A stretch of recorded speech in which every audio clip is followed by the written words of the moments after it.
The Edward Hand Medical Heritage Foundation was founded in 1982 by the Lancaster City and County Medical Society, Dr. Paul Ripple, and a number of other dedicated physicians and Lancasterians who charged themselves with a mission to preserve and make accessible the rich heritage of the healing arts in Lancaster County. Today, in their own words, you will hear from many of those pioneers, the founders, the movers and the shakers, the workers and the visionaries, who brought us to where we are today and who are leading us into our future.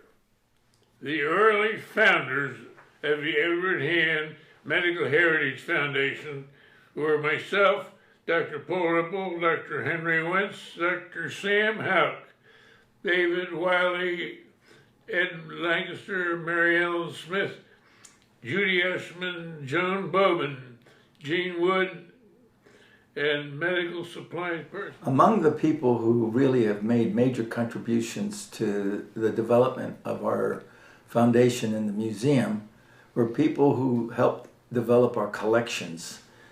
And also that included categorizing this collection, putting it on the computer, and developing a system so we can have easy access. And they include people such as John Bowman, Dr.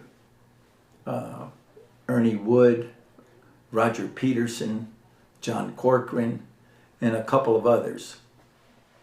The name Edward Hand for our Medical Heritage Society came from the fact that here was an interesting man who had been a general under George Washington. He had been a practicing physician in the city of Lancaster, and he was a well-respected man who built his beautiful mansion just off the Conestoga River. He was the perfect name for the Historical Society. The original collection was held in Dr. Ripple's basement.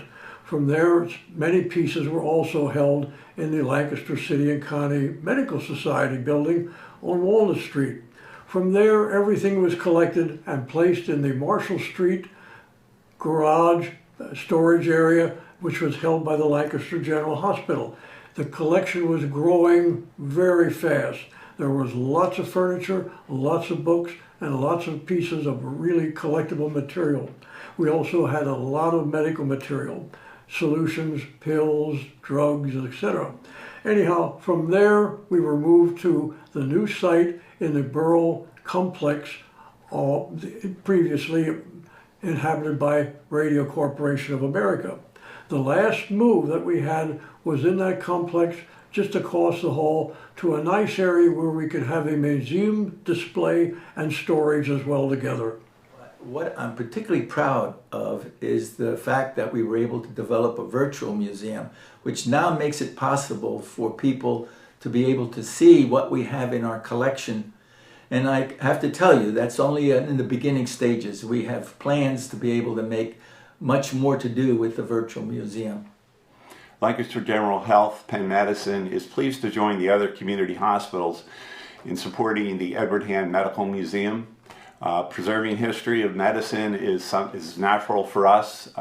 We started in 1893, the hospital is a charter, and we looked at a timeline and exhibits, medical exhibits that would, talk about the evolution of medicine between 1893 and 1993. That was our 100th anniversary. We do our 125th anniversary next year, so a lot of the things with Edward Hand fit with our commitment to preserving the history of medicine in Lancaster County, and we look forward to the next 100 years. We are very grateful to Lancaster General Health for the donation of space at the Borough Center.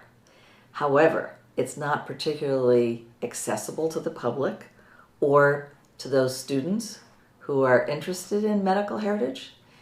And so we have on several occasions thought about where we should move and what kind of space we might need for our museum. I think that we are a little unique in the fact that we are one of the oldest communities in the history of the United States of America, and we have a rich history of medical. We have the second oldest hospital, the almshouse in Lancaster, still standing. So we have a very rich history, and we have the Attlee family who helped to start the AMA. So we have a lot to be. Preserving artifacts depends greatly about what the history comes with it, what its period was in usage, who had used it, and where they lived. Once we have all these factors put together and the material that we've been presented with is museum quality, we will certainly put it in our collection. Some of the notable items in our museum are, of course, everyone probably loves the iron lung. A lot of us are children of the polio epidemic, and it's just so fascinating to see it, and a lot of people, the younger people, never have. So it's got to be one of my all-time favorites too. Another thing I love are the infant and adult feeders. Before IVs and various ways to get liquid and food into people were feeders, and I brought along one.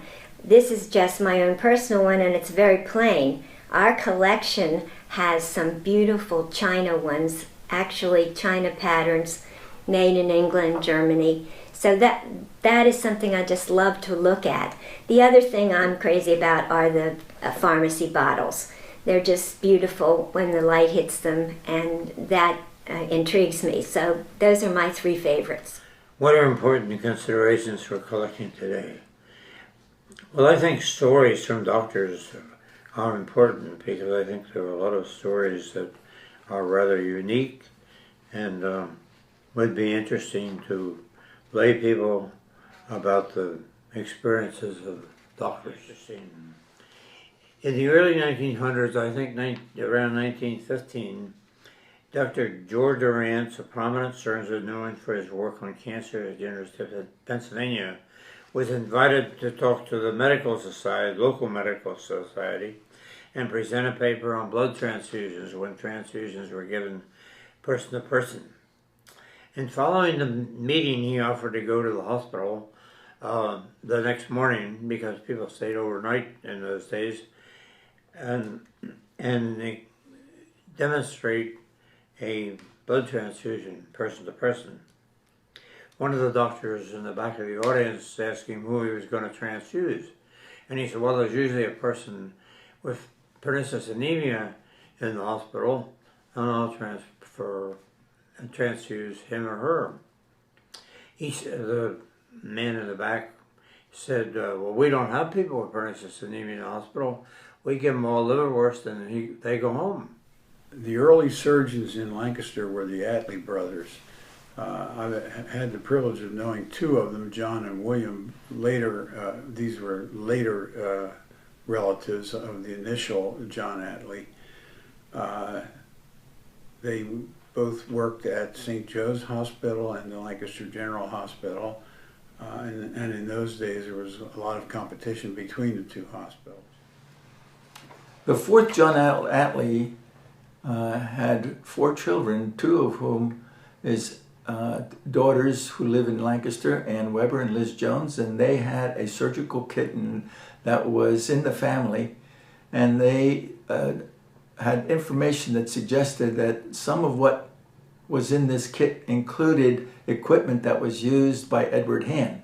We now have that piece, that surgical kit, and we know that most of what is in that surgical kit was probably designed and manufactured in the 1820s, 1830s, but there are a couple of other pieces in there that probably date back to the time of Edward Hand. The most common question that we get is, how big is our museum? How many pieces do we have that people would be interested in? At this point, we have over 11,000 artifacts. The pharmacy became part of our collection in a very interesting way. Dr. Wiley was president at the time. I think I was the immediate past president. And he found it. A friend told him about it. It wasn't a Lancaster County item. It was in New York. And he came to me to help him figure out a way for us to get it. He had pictures, and immediately I fell in love with it too, because it just seemed to belong to us, even though it wasn't Lancaster County. So we had no money in the treasurer, which is kind of an interesting thing. We did some soliciting and didn't get very far with that. So we were about to lose it, and it was going to another bidder, but apparently the owner really wanted us to have it. He had established a good relationship with Dr. Wiley. So Dr. Wiley and I put our heads and wallets together, and Dr. Wiley arranged for the truck and all of the people to help move it, and I wrote a check to pay for it.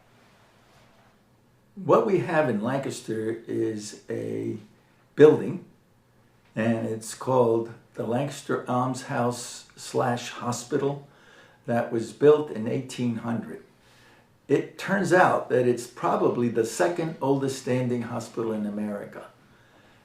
In addition, we have developed 3 other hospitals in Lancaster County in the interim. That includes St. Joe's Hospital in 1883, the Lancaster General Hospital in 1893, and much later in the early 20th century Community Hospital, which is the Osteopathic Hospital of Lancaster, and I have to add Columbia Hospital, as well as the Ephrata, I might add.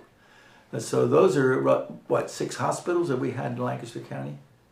About 6 years ago, we came up with the idea of providing students in the local colleges opportunities to do research in medical history.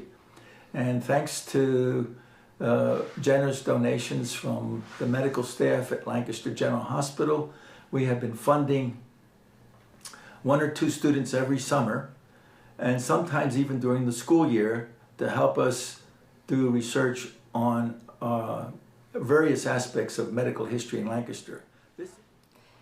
The goals of the Edward Hand Medical Heritage Museum are to assure that we have an up-to-date and effective and inclusive collection, that we provide educational services outside the museum, that we maintain our fiscal stability, and that we do a better job marketing and communicating to the public what we are and what we stand for. We hope you enjoyed hearing from some of our leaders. Now take the opportunity to explore our museum. Lancaster is an old city, so we have some amazing medical history, including the second oldest standing hospital building in the United States and some extraordinary medical artifacts. Explore our museum and see some of that unique history on display, as well as an even larger area where equipment is being cataloged and researched. Learn about the early medical care in Lancaster County. It has been said that those who cannot remember the past are condemned to repeat it. See our exhibit on quackery medicine and recognize that there are treatments today that will not stand the test of time. Remember that today's catchwords, such as natural and organic, do not guarantee good health. Take the opportunity to explore our museum and reflect on how money, politics, climate, and education can impact medical care, and how historic achievements of clean water, healthy food, education, and vaccinations, as well as antibiotics, have saved more lives than all of modern medicine. And yet we have trends today against vaccinations, risks from old and new infections, and problems with the availability of these essentials. In addition to exploring our museum, please visit our website, www.edwardhandmedicalheritagefoundation.org, and see our virtual museum. Follow us on Facebook and come back again, because the medical care that you receive today may be part of the history shown in our museum tomorrow.